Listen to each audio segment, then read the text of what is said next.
Hello friends, this is S R. Welcome to my YouTube channel. हमें उम्मीद है आप सभी स्वस्थ और अच्छे होंगे और आपकी प्रिपरेशन भी बहुत अच्छे से शुरू हो चुकी होगी, क्योंकि समय बहुत ज़्यादा है नहीं। हम लोग मैथ की प्रैक्टिस कर रहे हैं, जिसमें सबसे पहले प्रीवियस ईयर पेपर्स को करा रहे हैं। 2-4 पेपर कराने के बाद हमें एक आइडिया मिल जाएगा कि किस तरह के क्वेश्चंस बोर्ड पूछता आया है और हमें आने की संभावना किस तरह के क्वेश्चंस की है, उनका लेवल पता चल जाएगा। इसके बाद अगर समय हमें लगेगा तो हम चैप्टर वाइज भी इनको कर लेंगे और बहुत जल्दी चैप्टर करने के बाद कंबाइंड इसकी हम लोग क्लासेस यानी कि प्रैक्टिस सेट भी स्टार्ट कर देंगे, जो भी मैथ के जितने भी चैप्टर्स हैं आपके सिलेबस से। ठीक है, तो यहाँ पर बेसिकली ये जो सेट है ये दूसरा है। 2019 में जो एग्जाम कंडक्ट हुई थी आपकी कांस्टेबल की, तो उसका ये सेट आप देखिए, समझिए, पेपर के पैटर्न को देखिए और जरूरी इससे आपको फायदा मिलेगा। चलिए शुरू करते हैं। पहला क्वेश्चन है हमारा कि एक आयताकार भूखंड की लंबाई इसकी चौड़ाई से 3 गुनी है। एक आयताकार भूखंड हम बना ही लेते हैं छोटा सा, और इसकी लंबाई 3 गुनी है इसकी चौड़ाई से, है ना। चौड़ाई से कितनी है? 3 गुनी है। तो अगर 3 लंबाई है तो 1 चौड़ाई हो जाएगी। आप चाहो तो x मान सकते हो, जरूरत तो वैसे नहीं होती है। ठीक है, आगे कह रहा है भूखंड का क्षेत्रफल और इसका एरिया दे रहा है, यानी क्षेत्रफल दे रहा है, वो कितना दे रहा है? 768 मीटर स्क्वायर। आप सभी जानते होंगे कि आयत का क्षेत्रफल बराबर होता है लंबाई में गुणे चौड़ाई। हर कोई जानता होगा इतनी बात। तो यहां पर लंबाई कितनी है? 3x है, क्योंकि एग्जैक्ट तो हमें पता नहीं है, और चौड़ाई कितनी है? x है। बराबर आप इस एरिया के बराबर कर सकते हैं जो ऊपर दिया गया था। कितना था? 768 था। ठीक है, और यहां से हम कह सकते हैं कि 3x स्क्वायर बराबर यही। तो x स्क्वायर का मान कितना आ जाएगा? आप 3 का भाग लगा दीजिए। 3 दूनी 6, 3 5 15, 1 18, 3 6 18। तो x की वैल्यू जो यहां से आ जाएगी वो आ जाएगी 256 का। आपको वर्गमूल लेना पड़ेगा क्योंकि x स्क्वायर का मान आ रहा है। तो 256 कितने का वर्गमूल होता है? मतलब 256 का वर्गमूल कितना होता है? 16 होता है। तो x का मान 16 आ गया। कहने का मतलब ये जो इसकी लंबाई हो जाएगी 16 48 हो जाएगी, है ना। x का मान जब 16 रखेंगे तो 16 48 लंबाई हो जाएगी, और मीटर में है तो मीटर, और ये भी कितना हो जाएगा मान? 16 मीटर। ठीक, अब हमसे पूछ क्या रहा है? भूखंड का परिमाप ज्ञात कीजिए। परिमाप आप ऐसा कोई भी नहीं होगा जो आयताकार कोई भी आकृति है उसका परिमाप ना जानता हो। 2 इंटू लंबाई में धन चौड़ाई। ठीक है, आयत का परिमाप होता है 2 इंटू लंबाई में धन चौड़ाई। 2 लंबाई हम पहले ही निकाल चुके हैं 48, और चौड़ाई भी हमें पता है 16। ठीक है, तो ये हो जाएगा 2 में गुणे और 16 16 48, 16 चक्कू 64। ठीक है, तो यहां पर कितना हो जाएगा? 4 दूनी 8 और 6 दूनी 4 दूनी 8, 6 दूनी 12, 128 मीटर। क्योंकि जो परिमाप होता है वो मीटर में रहता है और क्षेत्रफल मीटर स्क्वायर में होता है। ठीक है, क्योंकि यहाँ 2 विमाएं होती हैं, लंबाई और चौड़ाई, और ये सिर्फ हमें चारों तरफ का लंबाई पता करनी होती है, या दूरी जितनी होती है उसके चार तरफ, ये परिमाप कहलाता है। तो वो कितना आ जाएगा? 128 मीटर। आंसर सी हो जाएगा हमारा। ठीक है, तो ऐसा कुछ इसमें था नहीं, आप सभी इन चीजों को, फैक्ट्स को जानते होंगे। छोटी सी ये क्वेश्चन आपका आया हुआ है तो देख लीजिए, इतना कोई डीप नहीं है, मेंसुरेशन से भी अगर देखा जाए। सेकंड क्वेश्चन है, 2 रेलगाड़ियों की गति का अनुपात 5:6 है। मतलब अगर हम स्पीड की बात करें, S1 S2, स्पीड का अनुपात कितना था? 5:6 है। दूसरी रेलगाड़ी, अब इस S2 की बात हो रही है, दूसरी रेलगाड़ी 5 घंटे में 450 किलोमीटर जाती है। अगर 5 घंटे में 450 किलोमीटर जाती तो क्या इसकी हम चाल नहीं निकाल सकते हैं? इसकी चाल हम निकाल सकते हैं। आप कह सकते हैं ये ए की चाल है, ये बी की चाल है ना, गतियों का अनुपात दिया है ना। अच्छा, दूसरे की चाल हम कैसे निकाल सकते हैं? चाल बराबर दूरी, कितनी चल रही है वो? 450, और समय उसमें कितना ले रही? 5 घंटे का। ये दूसरी ट्रेन है, रेलगाड़ी है ना, ये दूसरी रेलगाड़ी है, तो इसकी चाल कितनी यहां से आ जाएगी? 90 किलोमीटर पर आवर। शायद आर में ही होगा, है ना, किलोमीटर आवर। तो 90 किलोमीटर पर आवर किसकी आ गई है? दूसरे की। तो और दूसरे का अगर हम अनुपात में मान देखें तो वो कितना है? 6। 5:6, पहली रेलगाड़ी दूसरी रेलगाड़ी, ये इसकी चाल है। तो हम कह सकते हैं कि 6 का मान वास्तव में कितना है? 90 है। जब 6 का मान 90 है तो 1 का मान कितना होगा? 15×6 90, 15 होगा। तो फिर 5 का मान कितना होगा? 15 बना 75, यानी 75 किलोमीटर पर आवर किसकी स्पीड होगी? पहली ए ट्रेन की स्पीड जो होगी वो 75 किलोमीटर पर आवर होगी। आंसर डी हमारा हो जाएगा। ठीक है ना, तो ये देखिए जो टाइम एंड डिस्टेंस से था वो कितना सिंपल क्वेश्चन था। इस तरह के क्वेश्चन आपसे पूछे जाते रहे हैं तो आपको उसी लेवल के थोड़ा सा अप एंड डाउन आपको तैयार करना है। बहुत ज्यादा डीप में जाने की जरूरत है नहीं, क्योंकि समय इतना ज्यादा है नहीं। ठीक है, आगे देखते हैं। 2 कुर्सियां और 1 मेज। ठीक है, अगर हम कुर्सी को 2 कुर्सी मतलब चेयर दो कुर्सियां और एक मेज मतलब टेबल कितने की मिलती है? 170 रुपए की मिलती है। 170 रुपए में खरीदी जा सकती है। 5 कुर्सियां और 4 मेजें, 5 कुर्सियां और 4 मेजें, 4 टेबल कितने में? 530, 530 में खरीदी गई। तो आगे वो पूछ क्या रहा है? एक कुर्सी और का लागत मूल्य ज्ञात कीजिए। एक कुर्सी का लागत मूल्य पूछ रहा है। तो देखिए कितने सिंपल से आपके सामने समीकरण बन गए। हमें अगर कुर्सी का मूल्य चाहिए तो जरा ये जो टेबल है, मेज है, इसको हटा ही देते हैं। ऊपर भी हम कितने का गुणा कर देंगे? 4 का गुणा कर देंगे। जब 4 का गुणा करेंगे तो ये फिगर 8 हो जाएगा, ये 4 हो जाएगा, और ये इसमें भी गुणे कितना हो जाएगा? 4 हो जाएगा। देखेंगे बाद में। यहां देखिए 4t, अगर आप इन दोनों समीकरणों को हम क्या कर लेते हैं? पहले समीकरण से दूसरा समीकरण हम घटा देते हैं, तो यहां से ये मान कट जाएगा। यहां कितना आ जाएगा? 8c से 5c जाएगा तो कितना हो जाएगा? 3c, यानी 3 चेयर का जो मूल्य आएगा। अब ये देखिए 17 चक्कू 68, 680। अब इसको घटाइए 500 कितना है? 530, तो 0 5 1 150 बचेगा। 3 चेयर का मूल्य आया 150 रुपए, तो एक चेयर का मूल्य आ जाएगा 50 रुपए, और यही हमारा क्या हो जाएगा? आंसर। क्योंकि हमसे एक कुर्सी का मूल्य ही वो पूछ रहा था। कितना हो जाएगा? 50 रुपीज। ठीक है ना? तो कोई दिक्कत नहीं है, हम आराम से दो समीकरण बना लेंगे। और ऐसा कुछ है नहीं, बच्चों वाला सवाल है, 6 7 8 का सवाल भी नहीं है ये। एक तरह से देखा जाए बहुत ही सरल है, कक्षा 6 का। आगे देखिए 256 के वर्गमूल, 256 के वर्गमूल, तो 256 का वर्गमूल कितना होता है? 16 होता है। और 16 के वर्गमूल, और 16 का वर्गमूल कितना होता है? 4 होता है। ये गुणा का चिन्ह हमने क्यों लगा दिया? चलिए देखते हैं आगे। 16 के वर्गमूल के गुणनफल का गुणनफल, ठीक है, करें, और फिर परिणाम आए उसका भी वर्गमूल लें। और इसका भी अगर आपको वर्गमूल लेने को कह दिया जाए तो आप क्या? 16 के वर्गमूल 4 आएगा और 4 का वर्गमूल 2 आएगा, तो अल्टीमेटली बाहर कितना आ जाएगा? 8 आएगा। ठीक है, तो चलिए ठीक है। 256 का वर्गमूल 16, 16 का वर्गमूल 4, और जो आए इसका गुणा कीजिए और उसका भी वर्गमूल लीजिए। तो इसका गुणा 16 चक्कू 64, और 64 का वर्गमूल कितना होता है? 8 होता है। ठीक है, आगे बढ़ते हैं। नेक्स्ट क्वेश्चन देखिए। यक्स के पास बैंक खाते में 90 रुपए और 53 पैसे शेष हैं। ठीक है, 90 रुपए और 53 पैसे उसके पास शेष हैं। ये पेपर बहुत ही सिंपल आया था। शेष है, और 67.14 जमा करता है। कितने? 67.14 वो जमा करता है। जमा मतलब जोड़ता है, करता है, और इतने रुपए की निकासी करता है। ये जमा है और ये क्या है? निकासी है। तो पहले जमा इसको कर देते हैं। 4 3 7 5 1 6, और 7 और 9 6 15। तो अब उसके खाते में कितने रुपए हो गए? 157 रुपए 67 पैसे हो गए। फिर वो निकासी भी कर लेता है 70 रुपए 16 पैसे की, तो -70 रुपए 16 पैसे। घटा दीजिए आप इसको। 1 5.7 और 8, 87.51, 87 रुपया 51 पैसा अब उसके अकाउंट में अब शेष है। निकासी के बाद शेष राशि क्या होगी? 87 रुपए 51 पैसे। ठीक है ना? तो बिल्कुल बच्चों वाला सवाल, कक्षा 3 4 का सवाल ये है। आगे देखिए नेक्स्ट क्वेश्चन है, दो संख्याओं का महत्तम समावर्तक। ये आपका प्रथम पाली में भी इस तरह का क्वेश्चन पूछा गया था और द्वितीय पाली में भी इस तरह का क्वेश्चन पूछा गया था। दो संख्याओं का महत्तम समावर्तक और लघुत्तम समावर्त कितना है? 2 और 72 है। देखिए ये तो वैसे चैप्टर में पढ़ने वाला क्वेश्चन है, लेकिन यहां पर बहुत आराम से आप लगा सकते हो। आप इसमें कुछ मत कीजिए और आप देखो, आप सेकेंड्स में इसको बाई ऑप्शन लगा सकते हो। कैसे? देखते हैं। दो संख्याओं का महत्तम समावर्तक, महत्तम समावर्तक क्या होता है? HCF, और SCF कितना है? 2। ठीक है, और लघुत्तम समावर्तक LCM, और वो कितना है? 72। अब कह रहा है बड़ी संख्या, जो बड़ी संख्या है छोटी संख्या के 2 गुने से 2 अधिक है। बड़ी संख्या छोटी संख्या के 2 गुना से 2 अधिक है, छोटी संख्या ज्ञात करें। मतलब कहीं ना कहीं हमें यहां पर क्या दिया गया होगा? छोटी संख्या। तो हम मान लेते हैं कोई भी एक वैल्यू आप उठा लीजिए, सपोज करो आप 6 उठा लो, और आप ये देखिए कि क्या 6 के साथ ये कंडीशन हम फॉलो कर सकते हैं? क्या है? बड़ी संख्या छोटी संख्या के 2 गुने से, तो छोटी संख्या के 2 गुने से 2 अधिक है बड़ी संख्या। तो 6 दूनी 12 2 14, मान कितना आ जाएगा? 14।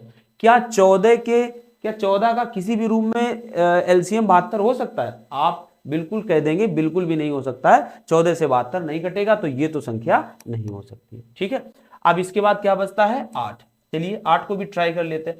8 में गुणे 2 करेंगे, बड़ी संख्या छोटी संख्या की दुगनी है ना, तो 8 में गुणे 2, और से 2 और ज्यादा है तो 2 और जोड़ दीजिए, तो 8 दूनी 16 2 18। 18 एक ऐसी संख्या मिलती है का जो एक मल्टीपल क्या है 72 है, और 18 अगर बड़ी है और 8 छोटी है तो इनका अगर HCF भी हम देखेंगे, मतलब महत्तम समावर्तक देखेंगे, तो वो भी कितना आएगा 2 आएगा।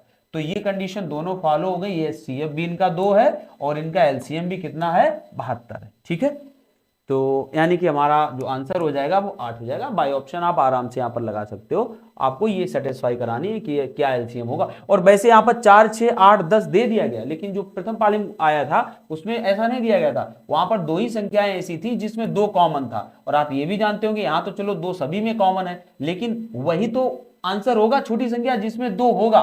क्यों? क्योंकि मासा है, तो मासा तो ये तो एग्जिस्ट करेगा ना संख्या में, तो यहाँ पर तो खैर चलो सभी में है, तो इसलिए आपको 1-2 संख्या देखनी भी पड़ सकती हैं, वरना जहां पर 2 होगा तो वही हमारा आंसर होगा। ठीक है, एक बार चेक करने के बाद आगे देखिए कितना सिंपल क्वेश्चन। 800 के 75%। अब अगर आपसे 800 का 75% मतलब कितना होता है 3/4। 75% परसेंट हटाएंगे, 100 का भाग लगाएंगे, 25 × 75, 25 चौको 100 हो जाएगा। ठीक है, तो गुणे का 120%, 120 कितना हो जाएगा 120 हो जाएगा 6/5। ठीक है, गुणे 40%, 40% कितना होता है 2/5। 40%, 40/100 करोगे 2/5 आएगा काटने पीटने के बाद। ठीक है, बाकी देखिए अब इसको हम काट लेते हैं, कितना आ जाएगा 4 दूनी 8, 200 और 25, 55, 25, 25 अट्ठे 25 अट्ठे 200।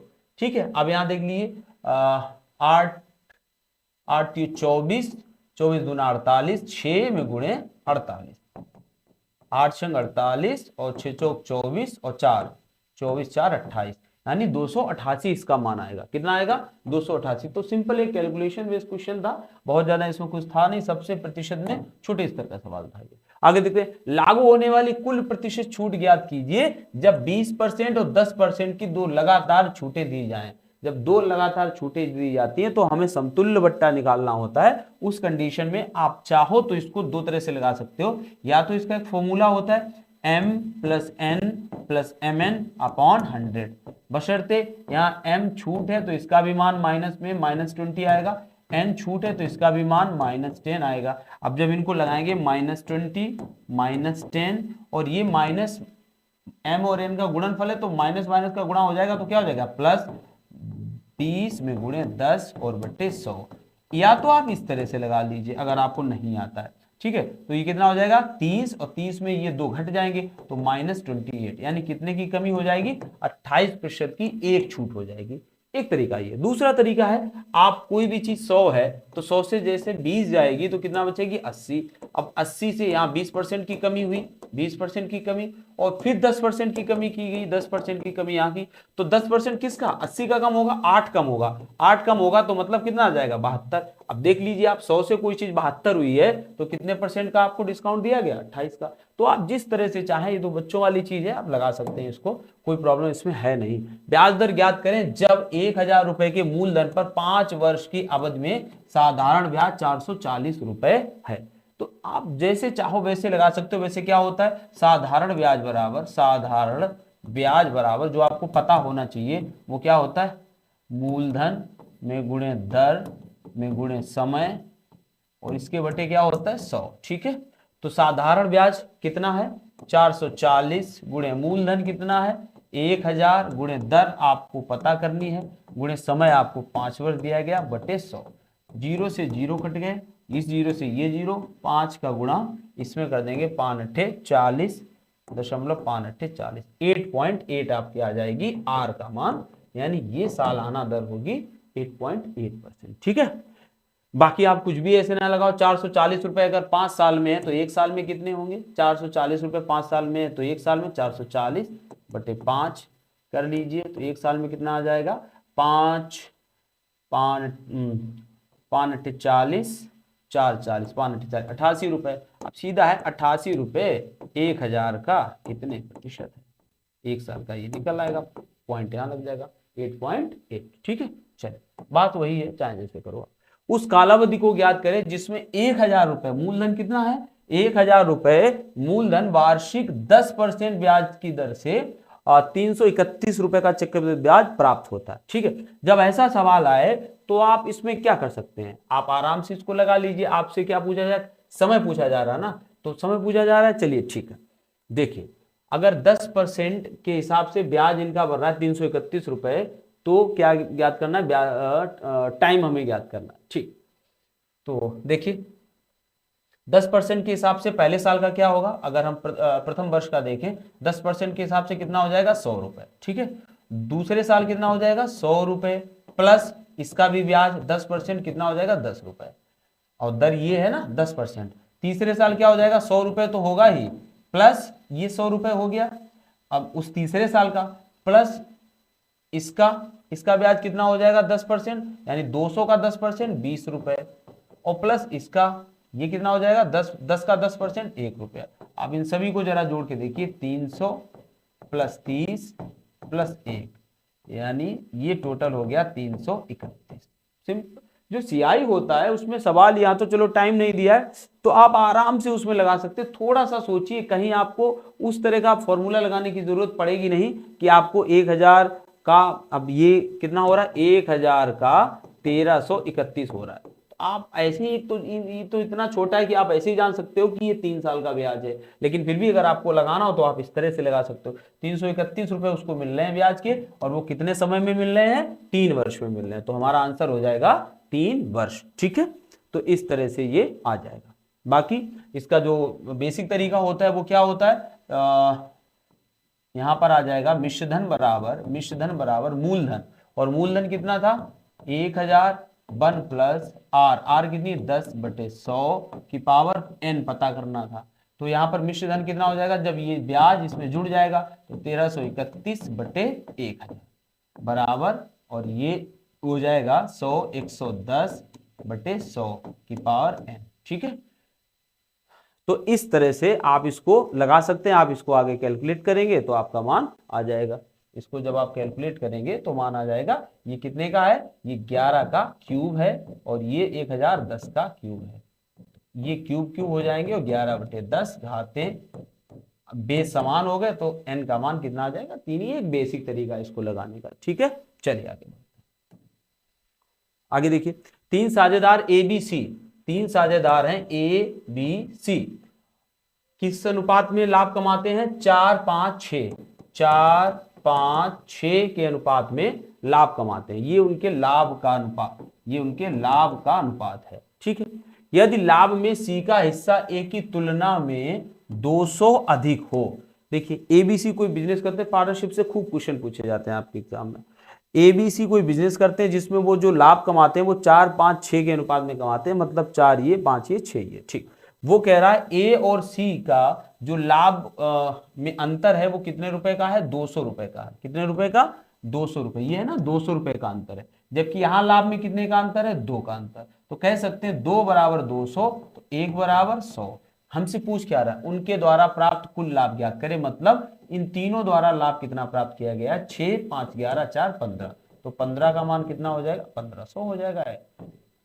बिल्कुल सिंपल था ये क्वेश्चन, है ना। जब एक का मान 100 है तो 15 का मान कितना हो जाएगा 1500। आंसर हो जाएगा ए इसका। आगे देखिए नेक्स्ट क्वेश्चन देखिए। अगला क्वेश्चन है 3 साझेदार ABC ने, 3 साझेदार यहां भी हैं ABC ने 2:3:4 के अनुपात में लाभ कमाया। अगेन ये प्रॉफिट का ही रेशियो दिया है, लाभ कमाया। आगे देखिए, एक नया साझेदार D शामिल हो जाता है, एक नया साझेदार D शामिल हो जाता है जिसने, इस D ने A और C प्रत्येक के शेयरों में से आधा हिस्सा लिया है। इस D ने जो हिस्सा लिया है वो A और C प्रत्येक का आधा आधा लिया है। अब इसका आधा लिया होगा तो 1, और इसका आधा लिया होगा, 4 का आधा कितना होता है 2, तो इसने कुल मिला के कितना लिया होगा 3। ये बात समझ में आपको आई कि नहीं आई। देखिए 3 साझेदार ABC है के अनुपात में लाभ कमाया। किस अनुपात में 2:3:4, 2:3:4 के अनुपात में उन्होंने लाभ कमाया। आगे देखिए, आगे क्या होता है, एक नया साझेदार बीच में जुड़ जाता होगा। एक नया साझेदार D शामिल हुआ जिसने A और C प्रत्येक के शेयरों में से आधा हिस्सा ले लिया, मतलब इसका भी आधा और इसका भी आधा। तो इसका आधा क्या हो जाएगा 2 का 1, और इसका आधा 4 का 2, 3 इसने ले लिया। यदि लाभ D का हिस्सा अब ₹100 हो। अब बताइए नया जो लाभ आएगा वो किस तरह से होगा, इसमें एक तो उसने ले लिया तो इसका बचा एक, इसका 3 ही रहेगा, इसका 4 का एक उधर 2 उधर चला गया तो कितना बचा 2, और इसका कितना 3। तो ये जो ABCD के लाभ आए हैं वो कुछ इस तरह से आएंगे, 1:3:2:3। अब यहां पर किसका D का हिस्सा 100 है, D कहां पर है, जब 3 बराबर 100 है तो किसका पूछ रहा है, तो कुल लाभ ज्ञात करें। तो कुल लाभ कितना हो जाएगा, देखिए 3 2 5 3 8 1 9, तो 3 बराबर 100, तो 1 बराबर 100/3, तो 9 बराबर गुणे 9, कितना आ जाएगा 300। तो कुल लाभ जो आएगा वो कितने रुपए आ जाएगा, 300 रुपए आ जाएगा। ठीक है, तो इस तरह से ये 20 साझेदारी में इनके लाभ को उसने ले लिया, तो थोड़ा सा इसमें चेंजमेंट आया है। ठीक है, आगे देखिए, एक खुदरा विक्रेता ने ₹10 की दर से 7 वस्तुएं, 10 की दर से 7 वस्तुएं, तो 7 वस्तुएं और उनकी दर क्या थी 10। ठीक है, आगे देखते हैं, 11 रुपए की दर से 9 वस्तुएं, और 9 वस्तुएं वो 11 की दर से, और आगे देखिए 9 वस्तुएं 15 की दर से 14 वस्तुएं, और 14 वस्तुएं किस दर से हैं, 15 की दर से खरीदी। ठीक है, 7 वस्तुएं 10 रुपए की दर से, 9 वस्तुएं 11 रुपए की दर से, और 14 वस्तुएं 15 रुपए की दर से उसने खरीदी। आगे क्या करता है, यदि नहीं, आगे देखिए, खरीदी। प्रति वस्तु बिक्री मूल्य ज्ञात करें, प्रति वस्तु बिक्री मूल्य हमें ज्ञात करना है। ठीक है, चलिए, प्रति वस्तु बिक्री मूल्य ज्ञात करें यदि माना जाता है कि औसत लागत मूल्य 20% लाभ होना चाहिए। वो ये कह रहा है कि ये तो उसका क्रय मूल्य आया है, 7 वस्तुएं 10 के हिसाब से कितने की खरीदी होंगी, 70 रुपए की खरीदी होंगी। 11 वस्तुएं 9 के हिसाब से 99 की खरीदी होंगी, और 15 14 के हिसाब से 14 25 70, और 14 1 14, और 7 210 रुपए की खरीदी होगी। ठीक है, तो यहां से जो कुल उसने खर्चा कर दिया है वो कर दिया है 9, 9 और 1 10, 7 17, और 2 1 3, 379 रुपया उसने खर्च कर दिया। 379 कर दिया। वो ये कह रहा कि इन 379 पे वो 20% लाभ कमाना चाहता है, मतलब वो कितने में बेचे कि 20% का लाभ हो। तो आप पहले ये देखिए, 379 में अगर 20% लाभ पे बेचेगा तो 379 वाली चीज कितने में बिक जाएगी, 20% का लाभ मतलब होता है ये चीज 20% को आप चाहो तो ऐसे भी लिख सकते हो, 20% बराबर 1/5, है ना, क्योंकि 20/100 करोगे, हम यहाँ पर ऊपर 120 करें नीचे 100 करें, बात तो ही आएगी, तो 1/5 आएगा। मतलब ये जो है ये 5 वाली है, और आपको कौन सा मूल्य निकालना है, 6 वाला। ये 5 वाला दिया है, 6 वाला निकालना है, ये क्रय मूल्य है, और लाभ सहित हमें कौन सा निकालना है, 6 वाला निकालना है। 20% हम आपको बता चुके कैसे, अगर आप चाहें ये करते, 100 वाला दिया है और 120 वाला निकालना है, बात वही रहती। ठीक है, तो 5 वाला दिया है, 6 वाला निकालना है। अब क्या कह रहा है, और प्रतिवस्तु मूल्य बताइए। प्रतिवस्तु कैसे, ये तो हमें कुल मूल्य पता चल जाएगा जितने में बिक्री होगी 20% लाभ सहित, वो हमें पता चलेगा। प्रतिवस्तु के लिए हमें कितने का भाग लगाना पड़ेगा, जो वस्तुएं टोटल हैं कितनी है, 9 7 16, और 16 और 14 30 वस्तुएं हैं, कितनी है 30, तो 30 का इसमें भाग लगाना पड़ेगा, तभी प्रतिवस्तु विक्रय मूल्य आएगा 20% लाभ के साथ। तो अब आप लगा दीजिए, 6 5 30 और 5 25, 25 का भाग हमें लगाना है 379 में, 25 का आपको भाग लगाना है, कितना आ जाएगा 25 एकम 25, कितना बचा ये 12 129, 25 पंचे 125, 4 40, 25 एकम 25, और 15 25 छक्का 150, 15.16, 15.16 रुपए में एक वस्तु बेची जाएगी। फिर से समझ लीजिए, 15.16 में एक वस्तु बेची जाएगी, वो भी 20% लाभ सहित। दोबारा आप देख लीजिए, इतना बड़ा सवाल नहीं था कि इसको हम लोग बार बार रिपीट करें, क्योंकि अल्टीमेटली टाइम हमें लोगों का खत्म होगा। आगे देखिए, ए और बी 12 दिनों में एक काम पूरा कर सकते हैं। अगर ए और बी काम करते हैं तो वो कितने दिन लगाते हैं, 12 दिन लगाते हैं। ठीक है, ये दिन है, ध्यान रखना 12 दिन। ठीक है, 12 दिन लगाते हैं। आगे है बी और सी वही काम 16 दिन में। अगर बी और सी काम करते हैं तो वो काम कितने दिनों में कर लेते हैं, 16 दिनों में पूरा कर सकते हैं। ए और सी वही काम 24 दिनों में। ए और सी वही काम कितने दिनों में कर लेते हैं, 24 दिनों में कर लेते हैं। वे तीनों मिलकर वह काम कितने दिनों में करेंगे। अब वो कह रहा है कि अगर ए, बी और सी ये तीनों मिल जाएं तो काम कितने समय में पूरा हो जाएगा, ये पूछ रहा है। देखिए फिलहाल हम इसके हिसाब से अगर देखना चाहें तो हमेशा जो इस तरह का क्वेश्चन होता है उसमें कुल काम हम लोग मानते हैं। कुल काम क्या करते हैं, मानते हैं। और वो क्या होता है, एलसीएम होता है। किसका एलसीएम, इस ऊपर वाली राशियों का एलसीएम होता है। 12, 16, 24 का एलसीएम कितना आ जाएगा, 48। तो यहां इसलिए एलसीएम मानते हैं कि आराम से कैसे, देखिए अगर 48 काम है, हम तो कह रहे हैं 48 गड्ढे खोदने, उसको क्या करने, गड्ढे खोदने। तो अगर ए बी 12 दिन में 48 गड्ढे खोदते होंगे तो ये एक दिन में कितना काम करते होंगे, एक दिन में कितना काम करते होंगे, 5 चौक 48, 4 काम करते होंगे।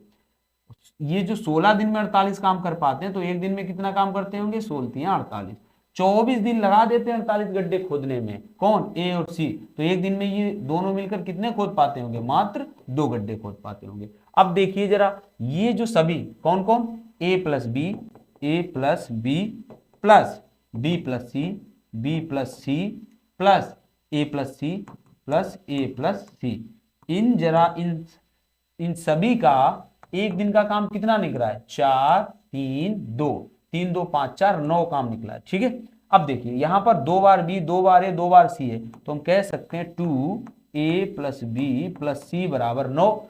तो केवल a प्लस बी प्लस सी का एक दिन का काम कितना आ जाएगा, a प्लस बी प्लस सी का एक दिन का काम कितना आ जाएगा, मतलब एक दिन का काम, एक दिन का आ जाएगा 9/2, क्योंकि ये ना डबल था तो 9/2 हो जाएगा। जब एक दिन का काम इनका 9/2 है और हमें इनसे कराना कितना है, 48, कुल काम कितने दिन में करेंगे, तो आप बस 48 डिवाइडेड बाई 9 और बटे 2 करेंगे तो 2 का गुणा कहाँ चला जाएगा, ऊपर। जब इसको आप सॉल्व करेंगे तो आपके सामने आ जाएगा 96/9, इसका मान आएगा 10.6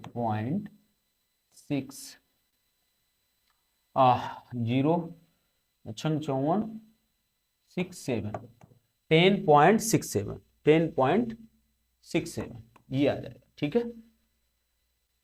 चलिए तो इस तरह का जो सवाल होता है आराम से उसको हम ऐसे ही लगा लेते हैं। अगर सबका इन सबका अलग अलग देख लिया, ये लिखा था, एलसीएम ले लेते हैं और आराम से हम तीन, जब सबका जोड़ते हैं तो ये 2 बार हो जाता है, तो जो आता है एक दिन का काम ये मिला के उसमें 2 का भाग लगा देते हैं। अब इन ए प्लस बी प्लस सी का एक दिन का काम अगर 9/2 है और हमें इनसे कितना काम करवाना है, 48 काम करवाना है, तो 48 में भाग लगा दीजिए एक दिन के काम का, हमें टोटल समय निकल आएगा। तो इतने दिनों में ये पूरा काम समाप्त कर लेंगे। ठीक है, चलिए आगे। नेक्स्ट देखिए क्वेश्चन, एक आदमी 5 घंटे में एक यात्रा पूरी करता है। ये सवाल भी आपके जो पहली पाली थी उसमें पूछा गया था। 5 घंटे में यात्रा पूरी करता है, वह यात्रा के पहले आधे भाग में 21 किलोमीटर प्रति घंटे की गति से और दूसरे आधे भाग में 24 किलोमीटर प्रति घंटे की गति से यात्रा करता है। ठीक है, यात्रा की कुल दूरी ज्ञात कीजिए। देखिए एक अच्छी बात यहाँ पर है कि पहले आधे भाग में ये चाल है, दूसरे आधे भाग में ये चाल है। इस तरह का जब भी सवाल आता है तो आप यहाँ से क्या निकाल सकते हो, औसत चाल। क्या निकाल सकते हो, औसत चाल। औसत चाल कब निकलती है, जब समान, पहले उसको देख लीजिए, 2xy/x + y क्या होता है, जब कोई व्यक्ति कहीं एक निश्चित स्थान पर एक चाल से जाता है और उसी निश्चित स्थान से वापस उसी स्थान पर दूसरी निश्चित चाल से आता है, कोई भी बदली हुई चाल, तो जब इन दोनों चालों का औसत हमें निकालना हो तो यही फॉर्मूला लगता है 2xy/x + y। और इस तरह के सवाल बहुत पूछे जाते रहे हैं कई सारे एग्जाम्स में। तो यहाँ पर क्या मान आ जाएगा, 2x का मान कितना है, यहाँ पर 1 का मान है 21 मान लीजिए, और y का मान यहाँ पर कितना है, 24। ठीक है, 24 है, और बटे 21 और 24 यानी कि 4 1 5 और 2 2 4, कितना आ जाएगा, 45। तो ये आ जाएगा 45। ठीक, अब हमसे क्या पूछ रहा है, कुल दूरी ज्ञात कीजिए। तो दूरी बराबर क्या होता है, दूरी बराबर चाल गुणे समय। दूरी बराबर चाल गुणे समय, क्योंकि आधी दूरी एक चाल से, आधी दूरी दूसरी चाल से, हमने औसत चाल उसकी निकाल ली। समय कितना लगा, तो दूरी निकालने के लिए चाल कितनी है वही लिख दीजिए, 2 में गुणे 21 में गुणे 24 और बटे कितना, 45, बटे 45, ये हो गई चाल। और समय कितना लग रहा था, 5 घंटे। समय कितना लग रहा था, टोटल 5 घंटे में वो पूरी यात्रा हो रही थी। आधी चालें भले अलग थी लेकिन समय टोटल 5 घंटे लगा था। तो हमने एवरेज चाल निकाल ली, उस समय का गुणा कर दिया, हमें क्या मिल जाएगी, दूरी। चलिए 5 45। ठीक है, बाकी आप इसको लगा लीजिए, आपका जो भी आ जाए 21 दूना 42, 42 और 42 इंटू 24, ठीक है। और 24, 3 से काट दीजिए, 3 तिछा 3 अट्ठे 24 और 3 त्रिका 9, 3 सत्ते 21, तो कितना आया 8 सत्ते 56, 56 दूना, इसको हटाओ सब, 56 दूना 112, तो कितना मान आ गया 112 किलोमीटर। दूरी जो हो जाएगी 112 किलोमीटर हो जाएगी टोटल, ठीक है। चलिए आगे बढ़ते हैं। नेक्स्ट क्वेश्चन देखिए, 3 अंकों की एक संख्या एबीसी है। कोई 3 अंकों की संख्या है, एबीसी है और 3 अंकों की है, ठीक है, जिसमें ए 100वां स्थान पर और बी 10वें स्थान पर, सी इकाई स्थान पर है, तो वो एज इट इज है एबीसी। ये इकाई यूनिट डिजिट है, ये दहाई है और ये सैकड़ा है, ठीक, स्थान पर है। इस संख्या को एबीसी रूप में लिखा गया, मतलब कैसे लिखा गया, एबीसी और एबीसी रूप में लिखा गया है। इसे 7, 11 और 13 के लघुत्तम, किसके 7, 11 और 13 के एलसीएम, एलसीएम से क्या लगाना है, लघुत्तम से विभाजित किया गया तो परिणाम क्या आएगा, मतलब भागफल क्या आएगा।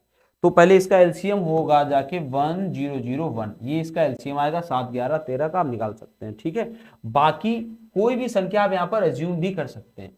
अगर आपको डायरेक्ट इसका ट्रिक या कुछ भी नहीं पता तो आप एज्यूम कर लीजिए, एबीसी आप 1, 2, 3 और एबीसी 1, 2, 3 और इसमें आप भाग लगा दीजिए किसके, इसके लासा का, 1001 कितनी बार जाएगा, एक बार जाएगा। एक बार जब जाएगा तो कितना जाएगा 1001, 032, 2 आएगा। फिर देखिए कितनी बार जाएगा, 2 बार जाएगा, 2 बार, तो 2002 कितना आ जाएगा 003, फिर से नीचे कितना आ जाएगा 3, अब कितनी बार जाएगा 3 बार जाएगा और ये पूरा कर जाएगा, ठीक है। 3003 1001 से पूरा कर जाएगा, तो अल्टीमेटली आपको जो भागफल मिलेगा वो क्या आ जाएगा 1, 2, 3, यानी और 1, 2, 3 जो हमने एज्यूम किया था उसका मान एबीसी ही है। ए का मान है 1, बी का मान है 2, यही तो हमने रखे थे इनके मान एबीसी एबीसी, तो इसीलिए इसका जो भागफल आ जाएगा वो एबीसी ही आ जाएगा, यानी वही संख्या हमें पुनः प्राप्त हो जाएगी, ठीक है। नेक्स्ट देखिए, नेक्स्ट एंड लास्ट क्वेश्चन, 5 अंकों की संख्या, अच्छा ये 11 की विभाज्यता वाला जो क्वेश्चन आता है नंबर सिस्टम से वो अच्छा कंसीडर किया जाता है। संख्या है 5 अंकों की 2, 4, 7 और यहाँ पर एक हमें डिजिट लिखना है और इधर 8 है। ये संख्या किससे कट रही है, ये 44 से कट रही है, तो इस जगह पर क्या आएगा, मतलब जो x अगर इसे एज्यूम करें तो इसकी जगह पर कौन सा अंक आएगा। पहले तो आपको पता होना चाहिए कि 44 से विभाजिता कहती है कि वो संख्या 4 से भी कटे और 11 से भी कटे, क्योंकि 11 गया चौक 44 होता है। आपको 44 की विभाजिता तो किसी ने बताई नहीं होगी, और होती भी क्या, उससे मतलब भी नहीं है, क्योंकि गैर चौक 44 होता है तो वो संख्या 11 से भी कटनी चाहिए, क्योंकि अगर पूरी विभाजित होगी तो 11 से भी कटेगी और 4 से भी कटेगी। आप इन दोनों विभाज्यता के नियम आपको पता होंगे। 4 से विभाजित होने का नियम होता है कि संख्या का इकाई और दहाई अंक 4 से कटना चाहिए। अब आप दहाई तो 8 है लेकिन इकाई तो 8 है, दहाई पे आप क्या रख सकते हैं, अगर यहाँ 1 रखेंगे तो अगर 1 रखेंगे तो 18 होगा, यानी ये भी संख्या 4 से नहीं कटेगी। अगर 2 रखेंगे तो ये 28 हो जाएगा, 4 से कट जाएगी। 3 रखेंगे तो 38 होगा, तो 1 तो होगा नहीं, 3 तो होगा नहीं, 4 हो सकता है, कितनी 48, ठीक। अब आपको 2 ऑप्शन आपको मिल रहे हैं, या तो आप 2 रखिए या तो आप 4 रखिए। फिर हम दूसरी विभाज्यता देखते हैं। 11 से विभाज्यता का नियम क्या कहता है, सबसे इंपॉर्टेंट विभाज्यता का नियम 11 का ही होता है। विषम स्थानों पर 1, 3, 5 विषम स्थानों पर अंकों का योग और सम स्थानों पर अंकों के योग का जो अंतर होना चाहिए वो 0 या 11 से विभाजित संख्या होनी चाहिए। जैसे आपको करके दिखाते हैं, पहला स्थान, तीसरा स्थान, पांचवा विषम स्थान है ये, तो 8, 7, 15, 2, 17, इनका योगफल कितना आया 17। दूसरा स्थान, चौथा स्थान, ये कैसा होता है, दूसरा चौथा सम स्थान होते हैं। और 4, अब इसकी जगह अब -4, चलो ठीक है, अब -4।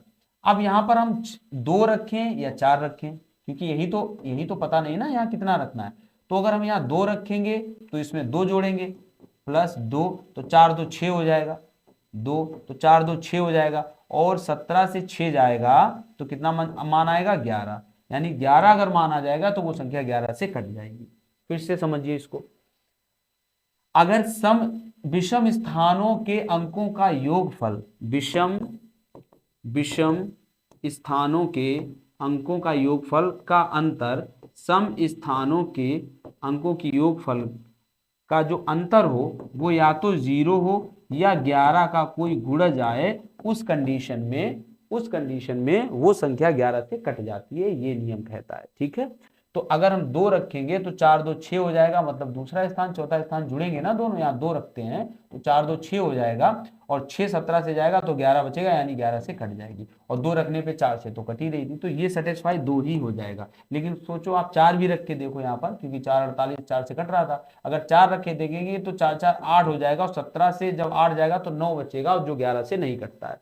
तो इस तरह से हमारा जो आंसर हो जाएगा वो कितना हो जाएगा, 2 ही हमारा आंसर हो जाएगा। ठीक है, तो ये कुछ क्वेश्चंस थे जिनके लेवल को आपने समझा, किन चैप्टर से पूछे गए थे उनको भी आपने जाना, इससे आपको तैयारी करने में मदद मिलेगी। आपको किन चैप्टर्स को अच्छे से पढ़ना है ये भी आप जान पाएंगे, कहाँ से क्वेश्चंस बोर्ड पूछता है, तो इन सब चीज़ों में आपको मदद मिलेगी। ठीक है, इस तरह की आपको बेहतर से बेहतर और भी क्लासेस देने का पूरा प्रयास करेंगे।